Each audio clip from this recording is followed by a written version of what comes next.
नमस्कार दोस्तों, मैं हाजिर हूं आपके पास एक नई वीडियो के साथ। दोस्तों, जैसे जैसे मार्केट में इलेक्ट्रिक कारों का चलन ज़्यादा बढ़ रहा है, तब से लिथियम आयन बैटरी टेक्नोलॉजी से जुड़े खतरों के कारण लिथियम आयन बैटरी के अल्टरनेट फ्यूल की ओर ज़्यादा ध्यान दिया जा रहा है। आज की इस वीडियो में हम हाइड्रोजन फ्यूल सेल टेक्नोलॉजी से चलने वाली इलेक्ट्रिक कारों के बारे में बात करेंगे, क्योंकि हाइड्रोजन फ्यूल सेल टेक्नोलॉजी का प्रयोग ना सिर्फ इलेक्ट्रिक कारों को चलाने के लिए बल्कि बड़े ट्रक, बस और रॉकेट को चलाने के में भी किया जा सकता है। आइए वीडियो को शुरू करते हैं और जानते हैं हाइड्रोजन फ्यूल सेल टेक्नोलॉजी कैसे काम करती है। इलेक्ट्रिक कार और बाइक से जुड़ी आने वाली वीडियो को देखने के लिए मेरे चैनल को सब्सक्राइब करें और साथ में दिए गए बेल आइकॉन को जरूर दबाएं। तो हाइड्रोजन से चलने वाली कारों में हाइड्रोजन का प्रयोग फ्यूल के तौर पर किया जाता है। इन कारों में स्टोर की गई हाइड्रोजन जब ऑक्सीजन के संपर्क में आती है तो एक केमिकल रिएक्शन होता है। इस केमिकल रिएक्शन की वजह से इस कार को चलाने के लिए बिजली पैदा होती है और साथ में पानी बनता है। इस प्रकार की कारों में कार की बॉडी के नीचे hydrogen tank, electric battery, fuel cell stack और इलेक्ट्रिक मोटर लगाई जाती है। यहाँ आप देख सकते हैं, जब हाइड्रोजन टैंक में स्टोर की गई हाइड्रोजन और बाहरी हवा फ्यूल सेल में कंबाइन होते हैं तो इलेक्ट्रिसिटी प्रोड्यूस होती है जो इस कार को चलाती है, और साथ में पानी बनता है जो इस कार के एग्जॉस्ट पाइप से बाहर निकलता है।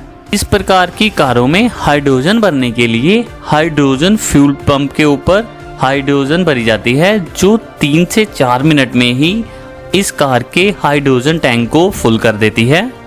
जब हम इस कार को चलाना शुरू करते हैं तो इस कार में लगाई गई बैटरी ही इस कार को पावर देती है। उस वक्त तक हाइड्रोजन और ऑक्सीजन में कोई भी केमिकल रिएक्शन नहीं होता है।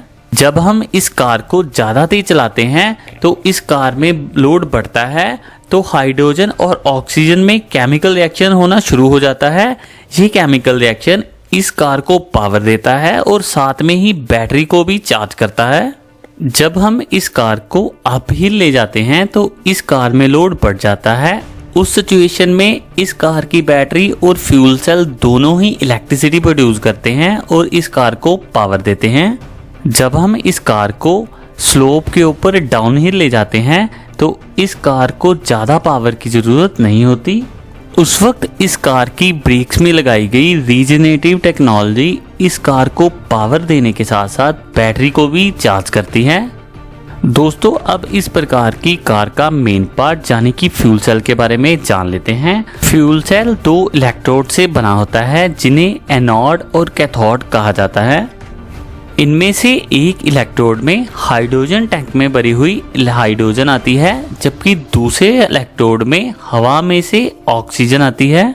अब दोनों इलेक्ट्रॉन में स्थित हाइड्रोजन और ऑक्सीजन में केमिकल रिएक्शन होता है जिससे इलेक्ट्रिसिटी पैदा होती है। ये आप यहाँ देख सकते हैं, जब हाइड्रोजन और ऑक्सीजन में केमिकल रिएक्शन होता है तो H2O यानी कि पानी बनता है, जिसे इस कार में से बाहर निकाल दिया जाता है।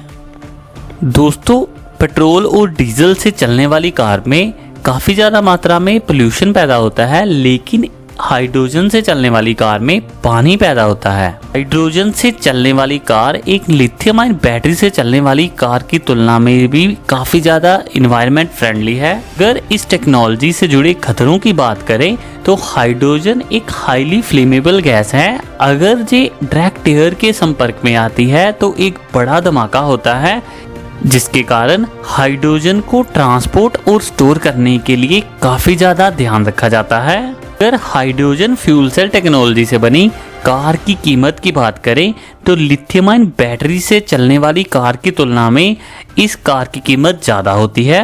लेकिन जब फ्यूल सेल टेक्नोलॉजी से बनी कारों की प्रोडक्शन ज़्यादा मात्रा में की जाती है तो ये लिथियम आयन बैटरी टेक्नोलॉजी से चलने वाली कारों की तुलना में काफ़ी ज़्यादा सस्ती पड़ती है। इस वक्त भारत में भी गवर्नमेंट के द्वारा हाइड्रोजन फ्यूल सेल व्हीकल की डेवलपमेंट और रिसर्च के ऊपर ध्यान दिया जा रहा है। अगर इस टेक्नोलॉजी से बनी इलेक्ट्रिक कारों की बात करें तो हिंडुई के द्वारा अपनी हाइड्रोजन फ्यूल सेल से बनी नेक्सो को काफ़ी सारी कंट्रीज में सेल किया जा रहा है। इसके अलावा दूसरी कंपनी भी फ्यूल सेल टेक्नोलॉजी से चलने वाले अपने वाहनों को मार्केट में लॉन्च कर सकती हैं। आपको ये वीडियो कैसी लगी मुझे कमेंट बॉक्स में ज़रूर बताएं और मेरे चैनल को सब्सक्राइब करें।